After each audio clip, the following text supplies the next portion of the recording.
Hello बच्चों, सलाम नमस्ते। आइए केमिस्ट्री पढ़ते हैं हंसते हंसते।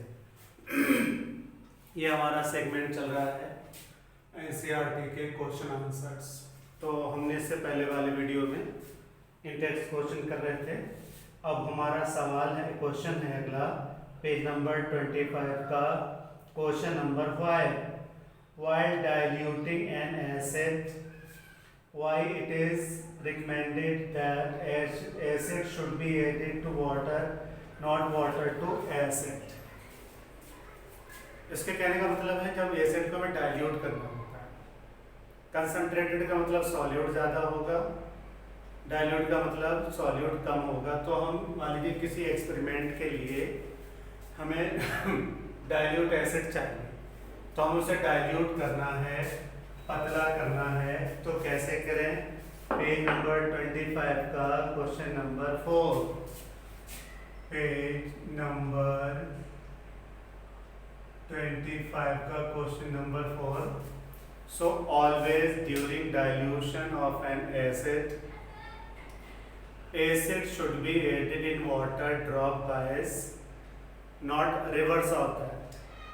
अगर हम उल्टा करेंगे, पानी एसिड के अंदर पानी डालेंगे, तो एसिड की खास बात ये होती है उसकी हीट कैपेसिटी कम होती है, वो हीट को सोख नहीं पाता है। लेकिन पानी के अंदर अगर हम ड्रॉप बाइस करके एसिड डालेंगे तो वाटर की स्पेसिफिक हीट या हीट कैपेसिटी क्या होती है? बहुत ज़्यादा होती है। हीट पानी जो है अपने अंदर बहुत सारा अमाउंट हीट का एब्जॉर्ब कर लेता है। सो always during dilution of an acid, dilution of an acid, during dilution of an acid, always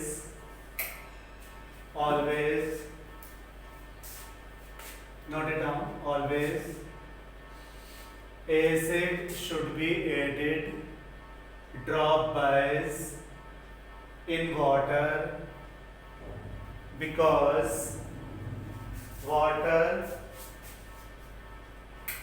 has high value of heat capacity, that is water can absorb more amount of heat, क्या करेंगे? हमेशा acid को dilute करते वक्त पानी में acid drop बाइस मिलाएंगे। उससे क्या होगा? जो हीट रिलीज होगी वाटर उसको एब्जॉर्ब कर लेगा और एक्सीडेंट होने से हम बचाएंगे। जो vessel in which the dilution is done will not be break out. Next question, how the concentration of hydronium ion affected when the solution of an acid is diluted? It is very easy question. Dilution means we will increase the amount of water. मान लीजिए कि पहले जो 1 litre पानी था इसके अंदर acid मौजूद था। अब हमने क्या किया कि इसको डाइल्यूट कर दिया और पानी बढ़ा दिया, तो क्या हो गया? ये डाइल्यूट हो गया। And we will say the number of H plus ion per unit volume will be decreased, therefore its acidic strength will be reduced. इसकी एसिडिक स्ट्रेंथ क्या हो जाएगी? कम हो जाएगी। How is concentration of hydroxide ion affected when excess base is dissolved in solution of sodium hydroxide? तो क्या होगा? अब हम उल्टा कर रहे हैं। हमारे पास सोडियम क्वेश्चन नंबर है बेटा ये क्वेश्चन नंबर 6। अब हम क्या कर रहे हैं? बेस हमारे पास जो है उसमें हम और ज़्यादा सोडियम हाइड्रोक्साइड मिला रहे हैं। तो सोडियम हाइड्रोक्साइड क्या है? स्ट्रॉन्ग अल्कली है। तो हम जब मिलाएंगे, पहले से वो बेस था यानी कि OH आयन पहले से मौजूद थे, अब पर यूनिट वॉल्यूम OH आयन क्या करेंगे, इंक्रीज हो जाएंगे. So by addition of sodium hydroxide per unit volume hydroxyl ion will be increased, therefore basic strength of the solution will be increased. Next question, you have two solution A and B. The pH of solution A is 6 and pH of solution B is 8. Which solution has more hydrogen ion concentration and which of this is acidic and which one of this is basic? Okay, हमारे पास question number है ये 7. हमारे पास दो solution हैं. Okay, हमारे पास दो solution हैं जिनमें एक का पीएच क्या है, 7 है, दूसरे का खाली हमारे पास ए सॉल्यूशन है, ये ए है, और ये वाला हमारा क्या है, बी है. इसका पीएच क्या है, 6 है, इसका पीएच क्या है, 8 है. अब जाहिर है जो पीएच 7 से कम होगा वो क्या होगा, एसिडिक होगा. जो पीएच 7 से ज्यादा होगा वो कैसा होगा, बेसिक होगा. ओके, तो ये this one will be basic, this one will be acidic. Now, which will have higher concentration of H plus ion? तो इसके लिए हमारे पास एक चतुराई है, आसान फार्मूला है कि H plus ions equals to 10 to the power minus pH, right? अब हमारा सॉल्यूशन A है, इसमें H plus ion कितनी हो गई, 10 to the power minus 6. B है, इसमें H प्लस आयन कितनी हो गई, तो हमने देखा H प्लस आयन किस में ज्यादा है, A वाले. जाहिर है A एसिडिक है तो उसमें H प्लस आयन क्या होंगे, ज्यादा होंगे.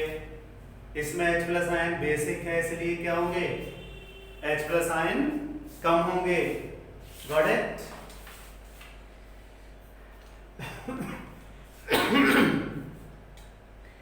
What effect does concentration of H plus ion have on the nature of the solution? Obviously, it's very simple question. What does page number 28 का है, पेज नंबर 28 का क्वेश्चन नंबर 2. तो जाहिर है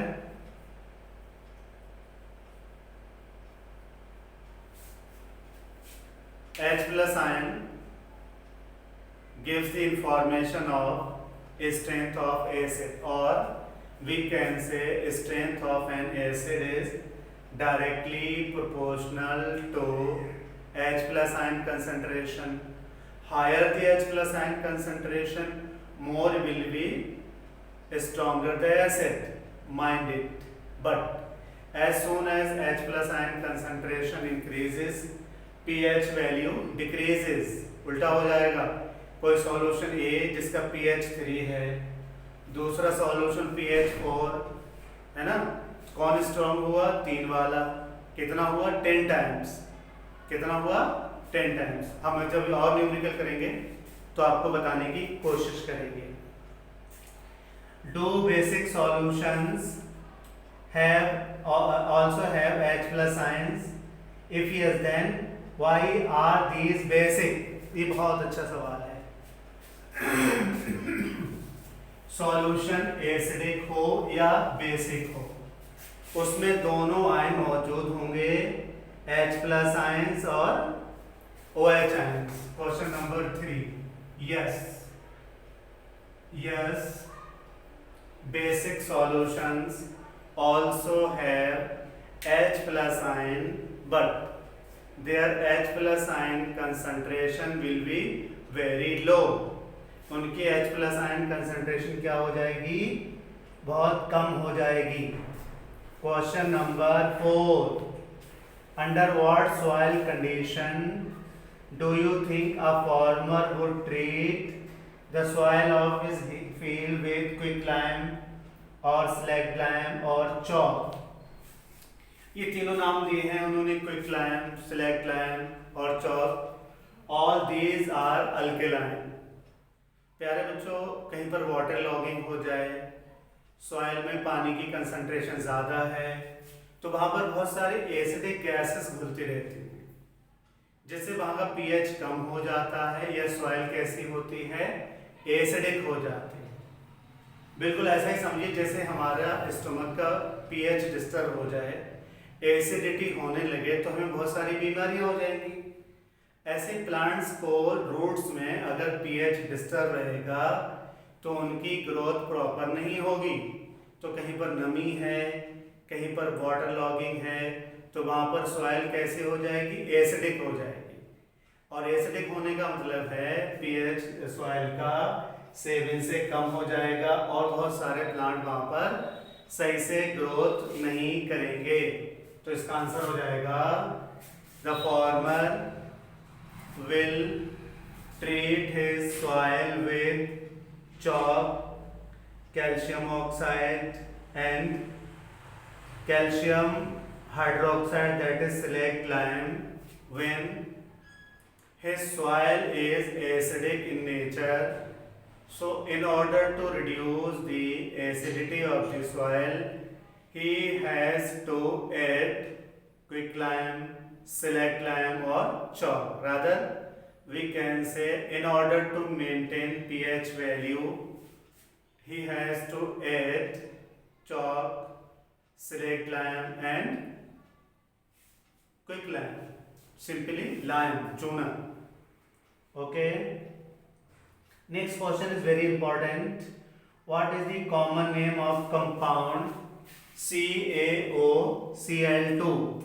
Page number 33. Page number 33.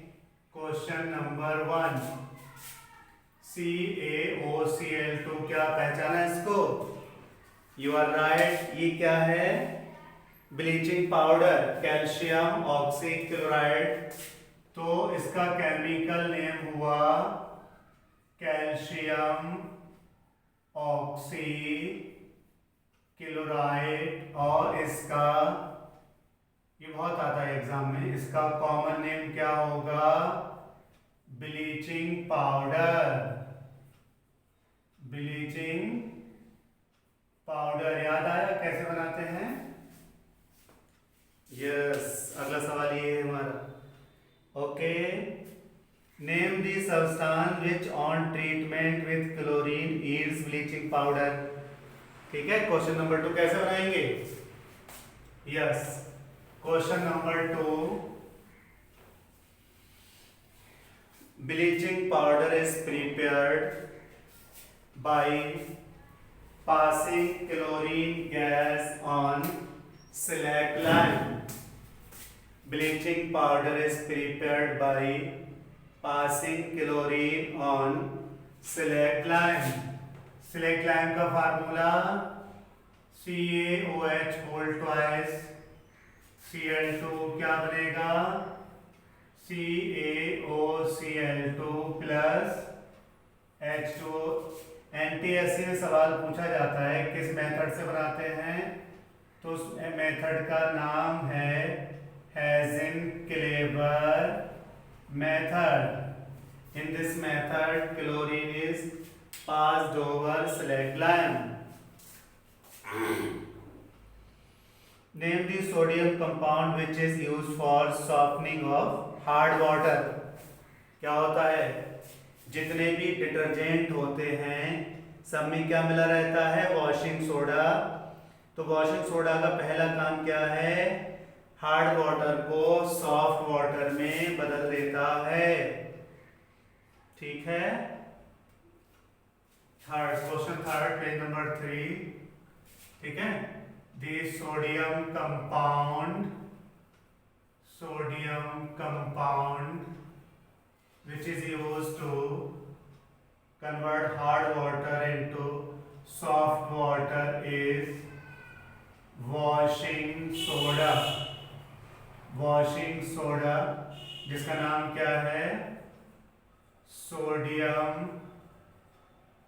Carbonate decahydrate, Deka भी 10, decahydrate 10 water molecule of crystallization Na2CO3 dot 10H2O, right? Next question is what happens if solution of sodium hydrogen carbonate heated give decayation, यानी कि baking सोडे को गर्म करेंगे तो क्या होगा? You are right, soda ash बन जाएगा। क्या बन जाएगा? Soda ash. इसीलिए बेकिंग सोडा ले लें, उसको गर्म कर दें तो वो रोटी कैसी होती है? रोटी में जो पड़ा हुआ बेकिंग सोडा है उसे गर्म करते हैं तो वो कड़वी हो जाती है, क्योंकि वहां पर सोडियम कार्बोनेट बन जाता है NaHCO3। अब ये बेकिंग सोडे की शक्ल में है, इसको जब गर्म करेंगे तो क्या होगा? याद आया कुछ? डीकार्बोक्सिलेशन हो जाता है। अब इसको बैलेंस कर दें तो हमारा ये हो जाएगा, ठीक है? तो गर्म करेंगे तो क्या बन जाएगा? Soda ash. क्या बनेगा? Soda ash. ये रिएक्शन इंपॉर्टेंट है एग्जाम के लिए। Now question 5, write an equation to show the reaction between plaster of Paris and water. This is also very important. या हम यूं कहें, what happens when plaster of Paris absorbs moisture? So what is the formula of plaster of Paris? इसका नाम है calcium sulphate hemihydrate. ये क्या करता है? मॉइस्चर एब्जॉर्ब करके जिप्सम में चेंज हो जाता है, CaSO4.2H2। ये हार्ड मास में चेंज हो जाता है। ये क्या है हमारा? Plaster of Paris. Bye absorbing moisture it will be converted into hard and compact mass calcium sulfate bihydrate, या सीधा सीधा हम क्या कहेंगे इसको? Gypsum. Hard and compact mass, hard and compact mass. तो चलिए अगला वीडियो एनसीईआरटी एक्सरसाइज से बनाएंगे। ये इंटेक्स क्वेश्चन था। Thank you for watching, thank you for subscribing. Share करिए, लाइक करिए और केमिस्ट्री वाले सर को आगे बढ़ाइए। Thank you very much.